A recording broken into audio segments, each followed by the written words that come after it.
야! 멈추라고요. 야! 빨리 비키라고. 비켜. 안 비키면 그냥 밀어버린다. 새벽 5시 포크레인 앞에 한 여자가 섰습니다. 뚱뚱하고 못생긴 그 여자가요. 혼자서요. 미쳤나? 저 여자? 저 여자 뭐하는 여자야? 구경꾼들이 수군거렸지만 그녀는 움직이지 않았습니다. 그때 포크레인 기사가 소리쳤죠. 이혜진, 난 당신이 누군지 다 안다고. 누구? 마을 사람들은 혜진을 그저 이상한 며느리로만 알고 있었는데요. 이 평범해 보이는 여자의 놀라운 반전, 지금부터 시작됩니다. 시작하기 전 구독과 좋아요 버튼을 눌러주시면 매일 새로운 감동을 만나실 수 있어요. 그럼 1년 전 눈보라 치던 그날로 돌아가 볼까요? 서해 매립지 끝 염전이 끝나고 바다가 시작되는 그 경계에 낡은 컨테이너 창고 하나가 서 있었습니다. 혜진은 그곳에서 혼자 살고 있었죠. 새벽 4시면 눈을 떴어요. 씻지도 않고 작업복을 입었고요. 거울은 보지 않았습니다. 봐야 기분만 나빠지니까요. 헤드랜턴을 켜고 어둠 속을 걸어 매립지 공사장으로 향했던 거예요. 야, 혜진이 왔다. 남자들이 웃으며 손가락질했습니다. 혜진은 고개를 숙인 채 자재 창고로 걸어갔어요. 오늘도 철근을 나르는 일이었죠. 무겁고 더럽고 위험한 일. 하지만 혜진은 묵묵히 했습니다. 다른 선택지가 없었으니까요. 저 여자 얼마나 먹으면 저렇게 뚱뚱해지지? 뒤에서 들리는 목소리였어요. 혜진은 들은 척도 하지 않았습니다. 익숙했거든요. 못생기고 뚱뚱한 여자에게 쏟아지는 시선들이요. 점심시간이 되면 혼자 구석에 앉아 도시락을 먹었어요. 김밥 2줄. 그게 전부였습니다. 남자들은 무리지어 앉아 떠들었지만 혜진에게는 아무도 말을 걸지 않았죠. 오후 작업이 끝나고 공사장을 나서면 해가 뉘엿뉘엿 지고 있었습니다. 집으로 가는 길 편의점에 들렀어요. 라면 하나 사려고요. 계산대 앞에 섰는데 점원이 혜진을 힐끗 보더니 옆 손님에게 속삭였습니다. 뚱뚱한데 또 먹어? 혜진은 라면을 내려놓고 그냥 나왔어요. 배는 고팠지만 집에 있는 김치로 밥을 먹기로 했죠. 컨테이너 방으로 돌아와 문을 닫으면 그제야 혼자였습니다. 작은 테이블에 앉아 찬밥에 김치를 얹어 먹었어요. 창밖으로는 어두운 바다가 보였죠. 파도 소리만 들렸습니다. 저녁을 먹고 나면 할 일이 없었어요. 텔레비전도 없었고 친구도 없었으니까요. 혜진은 그저 누워서 천장을 바라봤습니다. 나 같은 사람은 중얼거리다 말았어요. 말해봤자 답이 없었으니까요. 내일도 똑같겠지. 혜진은 눈을 감았습니다. 내일도 새벽 4시에 일어나서 또 공사장에 가고 또 무시당하고 또 혼자 밥 먹고 또 이렇게 잠들 거예요. 매일매일이요. 그게 혜진의 삶이었습니다. 특별할 것도 기대할 것도 없는 하루하루였죠. 그저 버티는 것. 그게 전부였던 거예요. 바닷바람이 컨테이너 벽을 흔들었습니다. 혜진은 이불을 끌어올리고 몸을 웅크렸어요. 추웠거든요. 몸도 마음도요. 겨울이 왔습니다. 서해안에는 눈보라가 몰아쳤죠. 그날 밤 준호는 서울에서 고향으로 내려왔어요. 대기업 면접 또 떨어졌습니다. 이번이 벌써 7번째였죠. 스펙은 완벽했지만 면접관들은 고개를 저었어요. 왜 나만 안 되는 거야? 준호는 중얼거리며 방파제를 걷고 있었습니다. 눈이 얼굴을 때렸지만 느껴지지 않았어요. 마음이 더 시렸으니까요. 발걸음을 멈췄습니다. 파도가 방파제를 때렸죠. 준호는 그 소리를 들으며 서 있었어요. 얼마나 그렇게 서 있었을까요? 몸이 점점 차갑게 식어가면서 현기증이 났습니다. 그리고 쓰러졌어요. 눈 속에요. 새벽 4시 혜진은 평소처럼 일어났습니다. 출근하기 전 바람을 쐬러 나왔다가 방파제에서 뭔가를 발견했죠. 사람이다. 혜진은 달려갔습니다. 눈 속에 쓰러진 남자 준호였어요. 얼굴이 파랗게 질려 있었고 숨이 가늘었죠. 혜진은 망설이지 않았습니다. 준호를 일으켜 세우려 했지만 의식이 없었어요. 90kg이 넘는 남자를요. 혜진은 준호를 업었습니다. 그리고 걷기 시작했죠. 눈보라가 거세게 몰아쳤어요. 발걸음마다 눈 속에 깊이 발자국이 패였습니다. 1km가 넘는 거리였지만 혜진은 멈추지 않았어요. 숨이 차올랐지만 버텼던 거예요. 컨테이너 방에 도착해서 준호를 내려놓았습니다. 난로를 피우고 젖은 옷을 벗겼어요. 이불로 감싸고 체온을 확인했죠. 오르지 않았습니다. 혜진은 이불 속으로 들어갔어요. 준호를 끌어안았습니다. 자신의 체온으로 준호를 녹이기 시작했죠. 밤새도록요. 새벽마다 숨을 확인했어요. 살아있었습니다. 혜진은 안도의 한숨을 쉬었죠. 아침이 왔습니다. 준호가 눈을 떴어요. 감사합니다. 준호는 당황한 표정이었습니다. 낯선 곳, 낯선 여자. 그것도 덩치가 크고 못생긴 여자였으니까요. 하지만 살아있었어요. 살아서 다행이에요. 혜진은 담담하게 말했습니다. 그리고 따뜻한 물을 건넸죠. 그때 문이 벌컥 열렸어요. 아들아. 순자였습니다. 준호의 어머니죠. 아들을 찾아 헤매다 이곳까지 온 거예요. 이게 무슨... 순자는 얼어붙었습니다. 침대에 누운 아들, 옆에 앉은 거대한 여자. 오해할 만한 상황이었죠. 어머니, 이분이 절 살렸어요. 준호가 급히 설명했습니다. 혜진도 조용히 고개를 숙였어요. 눈보라 속에서 쓰러진 걸 이분이 발견하셨어요. 저를 업고 여기까지 데려오셨고요. 밤새 간호해 주셨습니다. 순자는 혜진을 바라봤어요. 뚱뚱하고 못생긴 얼굴이었지만 눈빛만은 맑았습니다. 고맙습니다. 순자는 짧게 말했어요. 하지만 마음속으론 불편했습니다. 우리 아들이 저런 여자한테 싶었거든요. 아들아, 집에 가자. 순자는 준호를 부축해 일으켰습니다. 혜진은 말없이 지켜봤어요. 문 앞에서 준호가 돌아봤습니다.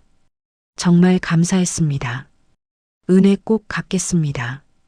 혜진은 고개만 끄덕였죠. 문이 닫히고 혜진은 다시 혼자가 됐습니다. 하지만 이상했어요. 가슴이 따뜻했거든요. 누군가를 살렸다는 게 처음으로 의미 있는 일을 했다는 게요. 그날 밤부터 소문이 돌기 시작했습니다. 마을 사람들이 수군거렸죠. 준호와 혜진의 그날 밤 이야기가요. 한 달이 지났습니다. 준호는 혜진을 찾아왔어요. 결혼하고 싶습니다. 혜진은 놀랐죠. 자신 같은 여자에게 청혼이라니요. 저 같은 사람이. 당신이 절 살렸어요. 제 인생을 바꿔주셨습니다. 준호의 눈빛은 진심이었어요. 순자는 당황했습니다. 아들이 진심이라는 걸 알았지만 쉽게 받아들여지지 않았죠. 뚱뚱하고 못생긴 며느리, 마을 사람들이 뭐라 할까 걱정이 앞섰던 거예요. 아들아, 정말 이 여자와? 예, 어머니. 이분 아니면 안 됩니다. 순자는 더 이상 반대하지 못했어요. 아들이 살아 돌아온 게 감사했으니까요. 결혼식은 조촐했습니다. 어촌마을 부두가에서 열렸어요. 낡은 목재 부두에 간단한 꽃장식이 걸려 있었고요. 200여 명의 마을 사람들이 모였죠. 구경 반, 호기심 반이었습니다. 준호가 저런 여자랑 결혼해? 뭔 사연이 있나 봐. 수군거림이 들렸어요. 혜진은 단순한 흰색 원피스를 입었는데 몸에 맞는 게 없어서 억지로 큰 걸 골랐던 거예요. 준호는 정장을 입고 서 있었고요. 앞줄에 앉은 순자는 무표정했습니다. 웃지도 울지도 않았어요. 그저 바라만 봤죠. 이게 맞는 건가 싶었거든요. 줄에 없는 간단한 시기였습니다. 서로 절을 하고 반지를 끼웠어요. 박수 소리가 작게 울렸죠. 신혼집은 혜진의 컨테이너 창고였습니다. 순자는 한 번 들렀다가 그냥 갔어요. 너무 초라했거든요. 결혼 일주일 후 준호가 말했습니다. 저 사법고시에 도전하고 싶습니다. 혜진은 고개를 끄덕였어요. 좋아요. 공부하세요. 하지만 돈이 제가 벌게요. 순자는 아들에게서 소식을 들었습니다. 고시 공부를 한다고? 잘 생각했다. 순자는 기뻐했어요. 아들이 변호사가 되면 얼마나 좋을까 싶었죠. 하지만 며느리가 그 뒷바라지를 한다는 건 미처 생각하지 못했습니다. 혜진의 삶이 더 고달파졌어요. 새벽 4시에 일어나 매립지 공사장으로 갔습니다. 오전 내내 철근을 날랐죠. 무거운 걸 혼자 들어올릴 때도 많았어요. 저 여자 힘 좀 센가 보네. 남자들이 중얼거렸지만 혜진은 신경 쓰지 않았습니다. 돈만 벌면 됐으니까요. 점심도 거르고 일했어요. 도시락 값도 아껴야 했거든요. 물만 마시고 버텼던 거예요. 오후 5시에 공사장을 나와 집으로 돌아왔습니다. 준호는 책상 앞에 앉아 공부하고 있었어요. 다녀왔어요. 수고했어요. 준호는 고개만 끄덕이고 다시 책을 봤습니다. 혜진은 부엌으로 갔어요. 저녁을 준비했죠. 밥을 차려놓고 준호를 불렀습니다. 밥 먹어요. 네, 감사합니다. 둘이 마주 앉아 밥을 먹었어요. 대화는 없었습니다. 준호는 식사 중에도 책을 읽었고요. 저녁을 먹고 나면 혜진은 빨래를 했어요. 설거지를 하고 청소를 했죠. 밤 11시가 되어서야 잠자리에 들었습니다. 번 돈은 전부 준호 학원비로 나갔어요. 서울 학원을 다니려면 돈이 많이 들었거든요. 교재비, 생활비까지요. 혜진은 자신의 몫을 최대한 줄였습니다. 이것만으론 부족해. 혜진은 밤마다 계산기를 두드렸어요.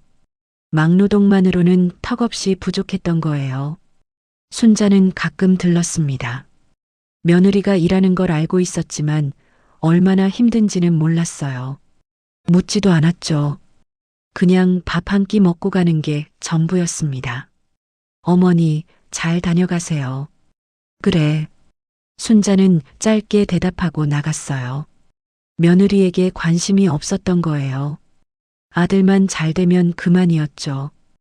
혜진은 혼자였습니다. 결혼을 했지만 여전히 혼자였던 거예요. 석 달이 지났습니다. 혜진은 계산을 해봤어요. 막노동 수입만으로는 준호 학원비를 감당할 수 없었죠. 식당을 해볼까? 혜진은 중얼거렸습니다. 요리는 자신 있었어요.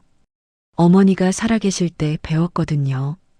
폐업한 염전 창고 하나를 발견했습니다. 월세가 저렴했죠. 혜진은 그곳을 직접 고쳤어요. 벽을 칠하고 바닥을 닦고 낡은 테이블을 주워다 놓았습니다. 순자에게 말했어요. 어머니, 식당을 하려고 해요. 그래, 해봐. 순자는 무관심했습니다. 기대도 하지 않았죠. 혜진네 바닥국이라는 간판을 달았어요. 메뉴는 단순했습니다. 바닥국밥 하나뿐이었죠. 조개, 새우, 꽃게를 넣어 끓인 얼큰한 국이었어요. 가격은 5,000원으로 저렴하게 잡았고요. 첫날 손님이 들어왔습니다. 항만 기사였어요. 아줌마, 여기 국밥 하나요. 혜진은 정성껏 국을 끓였습니다. 뜨거운 김이 펄펄 났죠. 국밥을 내왔어요. 맛있게 드세요. 기사가 한 숟가락 떴습니다. 눈이 커졌어요. 오, 이거 괜찮은데? 국물이 진하고 시원했거든요. 해산물도 신선했고요. 사장님, 양도 많네요. 많이 드세요. 그날 이후로 소문이 났습니다. 맛있고 양 많고 가격 저렴한 집이라고요. 항만 기사들이 줄을 서기 시작했어요. 혜진의 하루는 더 바빠졌습니다. 새벽 4시 기상, 매립지 막노동 6시간, 오전 10시에 식당 와서 준비, 점심 장사, 오후 3시까지 설거지와 청소, 저녁엔 준호 뒷바라지. 하루 4시간 자는 게 전부였죠. 한 달 후 식당 앞엔 줄이 늘어섰습니다. 혜진은 혼자서 솥을 휘저으며 국을 끓였어요. 땀이 비 오듯 흘렀지만 멈추지 않았죠.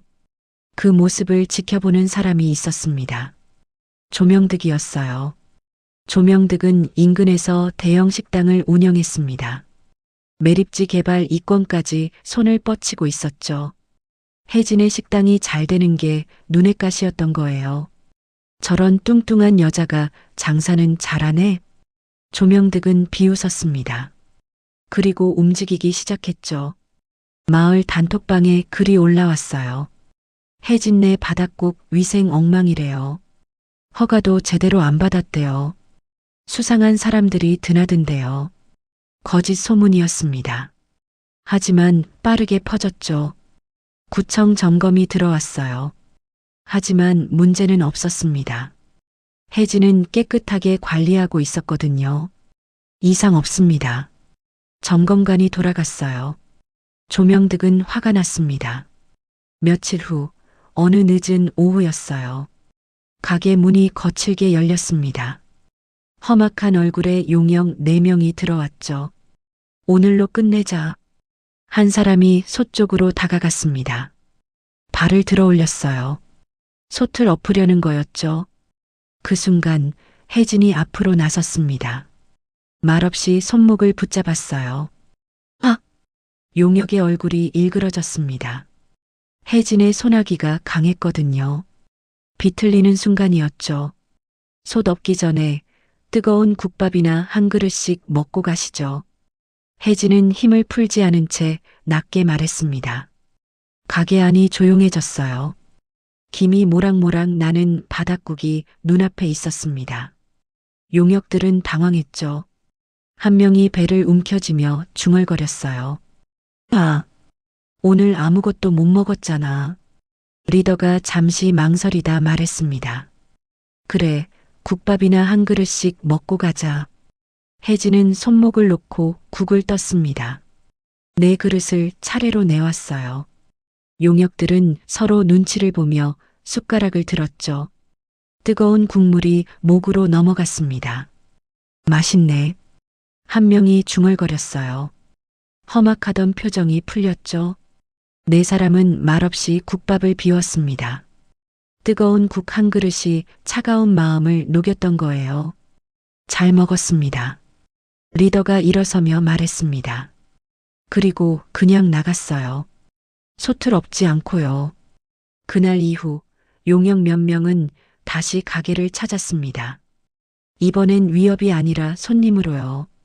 누님, 저희 왔습니다. 그들은 설거지를 도왔어요. 문 앞에 서서 가게를 지켰죠. 누가 또 건드리면 말해요.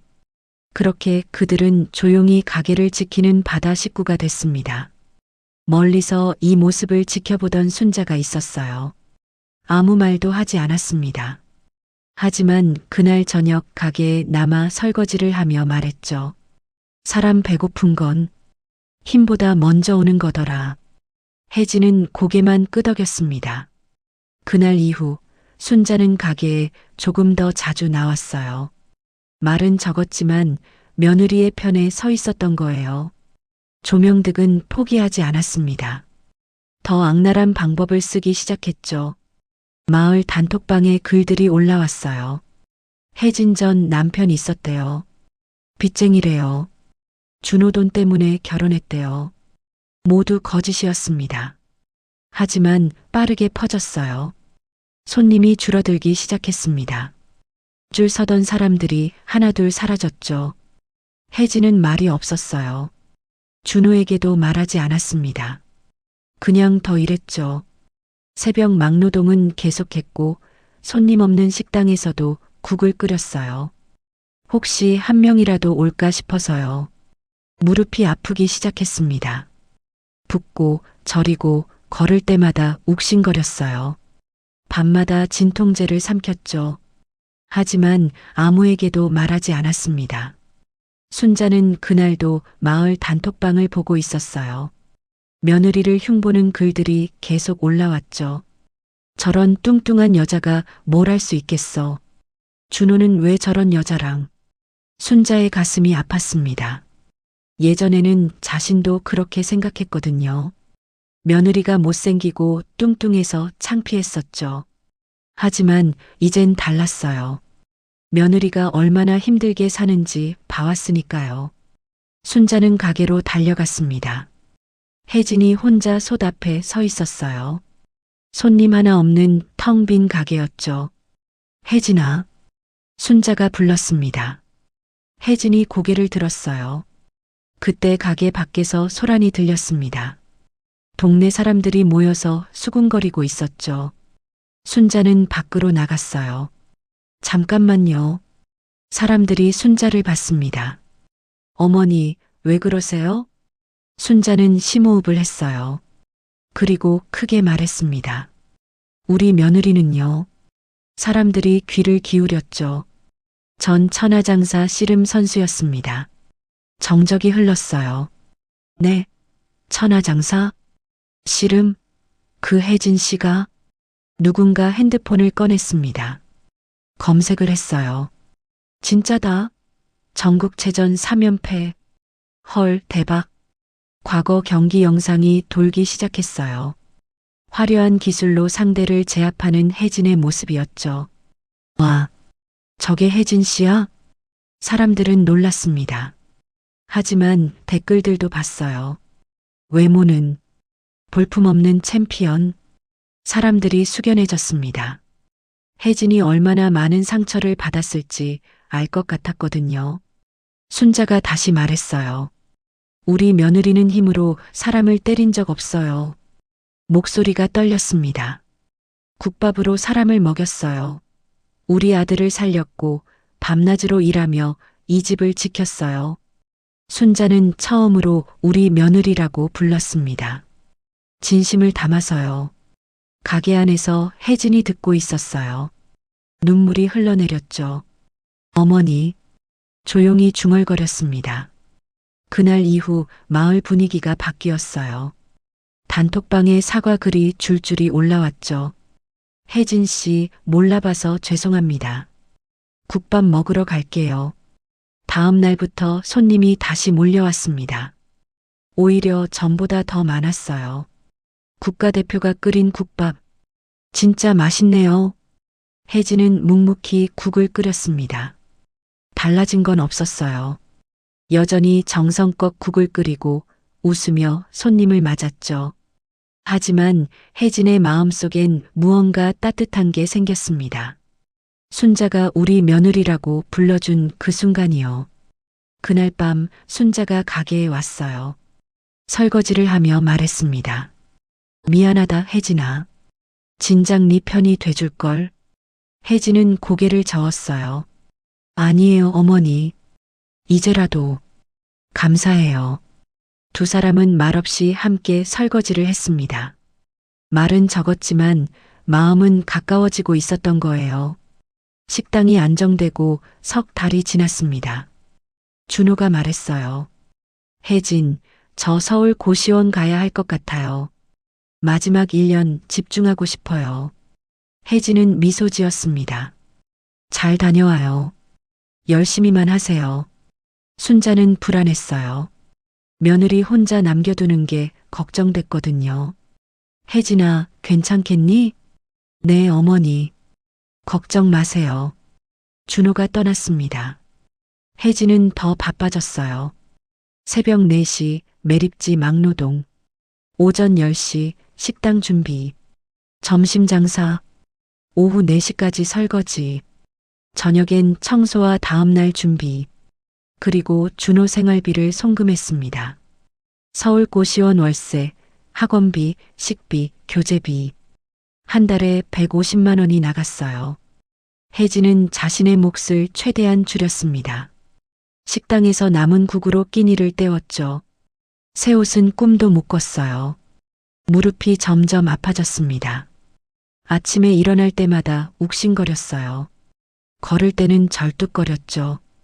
밤마다 진통제를 삼켰습니다. 한 알, 두 알, 나중엔 세 알씩이요. 하지만 통증은 심해졌어요. 어느 날 순자가 가게에 들렀습니다. 혜진이 절뚝거리며 걷는 걸 봤어요. 혜진아, 다리. 괜찮아요, 어머니. 혜진은 억지로 웃었습니다. 순자는 가슴이 먹먹했어요. 그날 밤 순자는 혜진이 사는 곳에 몰래 갔습니다. 창문 너머로 봤어요. 혜진이 무릎을 움켜쥐고 앉아 있었죠. 진통제를 꺼내 물과 함께 삼켰습니다. 테이블 위엔 송금 영수증이 수북했어요. 모두 준호 앞으로요. 순자는 눈물이 났습니다. 며느리가 이렇게 힘들게 살고 있었다니요. 다음 날부터 순자는 가게에 더 자주 왔어요. 말없이 설거지를 도왔습니다. 반찬을 만들어다 놓고 갔죠. 어머니, 이거 그냥 먹어. 남는 거야. 순자는 투박했지만 마음은 따뜻했어요. 어느 날 저녁 준호에게서 전화가 왔습니다. 어머니, 1차 합격했어요. 순자는 기뻐하다가 혜진을 봤어요. 혜진도 웃고 있었지만 다리를 절뚝거렸죠. 혜진아, 준호가 1차 합격했대. 다행이에요, 어머니. 혜진은 눈물을 흘렸습니다. 기쁨의 눈물이었어요. 2차만 붙으면, 2차만.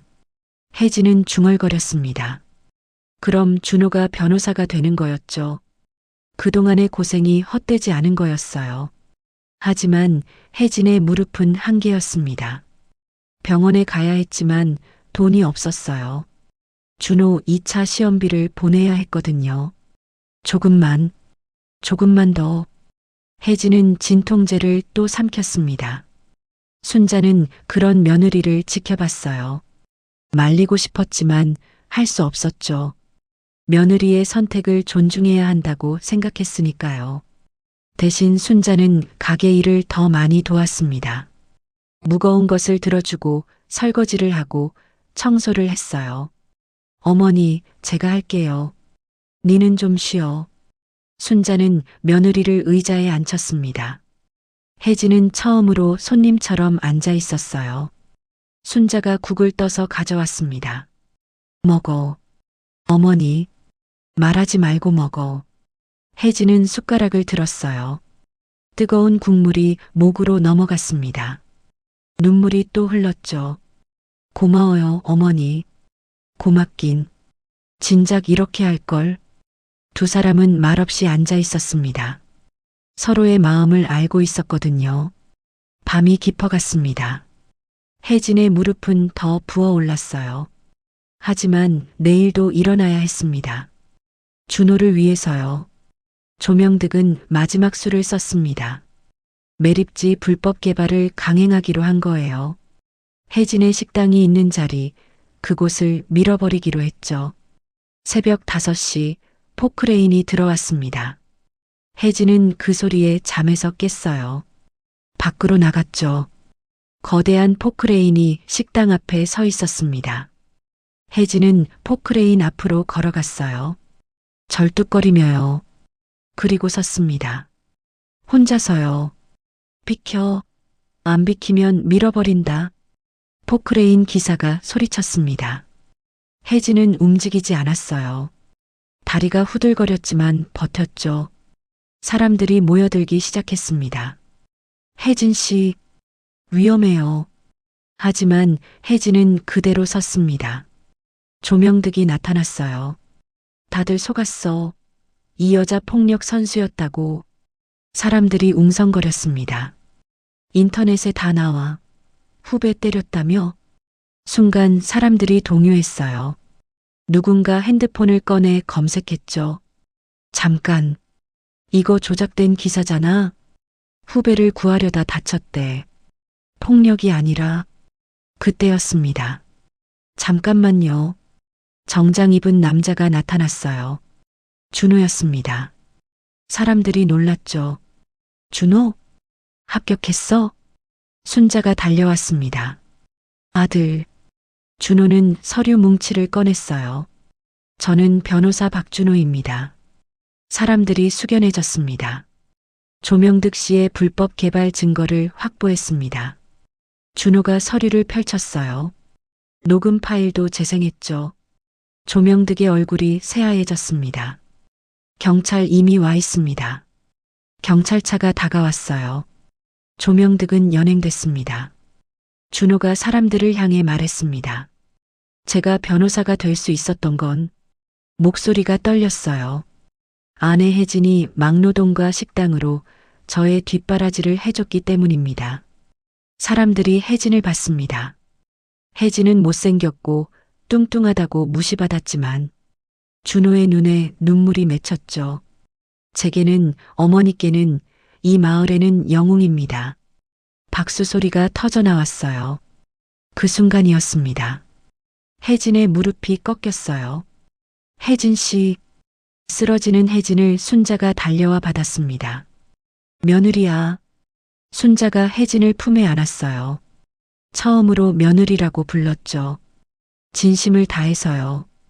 왜 말 안 했니? 왜? 순자의 눈에서 눈물이 흘렀습니다. 혜진은 순자의 품에서 중얼거렸어요. 어머니, 미안해요. 미안은 내가 해야지. 진작 네 편이 돼줄걸. 준호가 달려왔습니다. 혜진, 구급차 불렀어. 혜진은 희미하게 웃었어요. 축하해요. 변호사. 그리고 의식을 잃었습니다. 구급차가 왔습니다. 혜진을 실었어요. 순자와 준호가 함께 탔죠. 마을 사람들은 숙연하게 지켜봤습니다. 누군가 중얼거렸어요. 우리가 너무 몰랐네. 또 누군가 말했죠. 혜진 씨 정말 대단한 분이야. 구급차가 떠났습니다.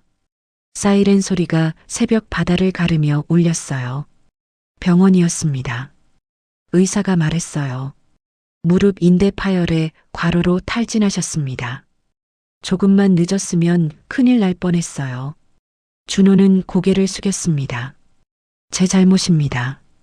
순자는 혜진의 손을 꼭 잡고 있었어요. 눈물이 뚝뚝 떨어졌죠. 혜진이 눈을 떴습니다. 어머니, 혜진아. 순자의 목소리가 떨렸어요. 미안하다. 진작 네 편이 돼줄걸. 네가 못생기고 뚱뚱해서 마을 사람들 눈치 봤어. 부끄러웠어. 순자는 울먹였습니다. 근데 니는 우리 아들 살렸고 날 먹였고 이 집을 지켰더라. 고마워. 우리 며느리. 혜진의 눈에서도 눈물이 흘렀어요. 어머니, 혜진은 떨리는 목소리로 물었습니다.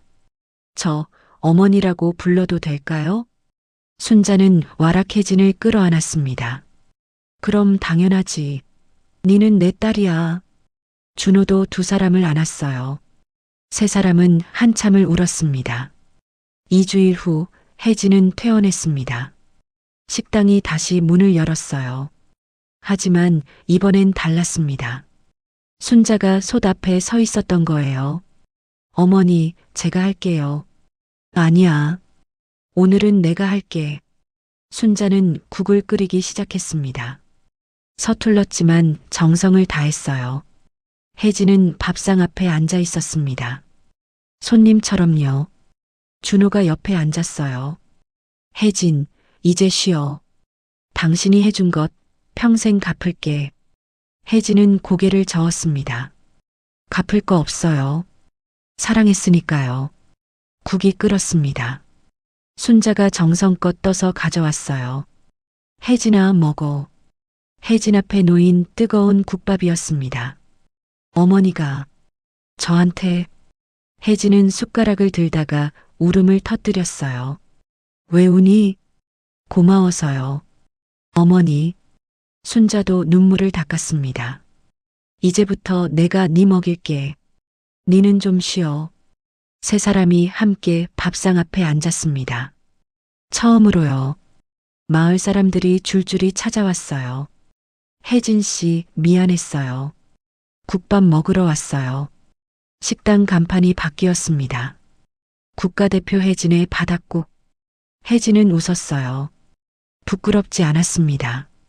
이젠 자랑스러웠거든요. 석양이 지는 바다였습니다. 식당 밖 테이블에 세 사람이 앉아 있었어요. 순자, 준호, 혜진이요. 순자가 혜진에게 국을 떠줬습니다. 잘 먹어. 잘 먹겠습니다, 어머니. 혜진은 숟가락을 들었어요. 뜨거운 국물이 입 안으로 들어왔죠. 맛있어요, 어머니. 그래, 다행이다. 준호가 두 사람을 바라보며 웃었습니다. 파도 소리가 들렸어요. 웃음소리도 섞였죠.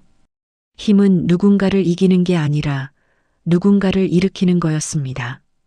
가족은 피가 아니라 함께 밥을 먹는 사람이었어요. 바다 끝 작은 식당에 진짜 가족이 생겼습니다. 뚱뚱하고 못생겼다고 무시받던 여자가 세상에서 가장 아름다운 사람으로 새롭게 태어났습니다. 오늘의 이야기가 당신의 마음에 작은 여운을 남겨드렸다면 구독과 좋아요, 정중히 부탁드립니다. 그리고 사연의 주인공을 위한 공감의 댓글 남겨주시면 행운 가득 담아 그곳으로 보내드리겠습니다. 끝까지 시청해주셔서 감사합니다.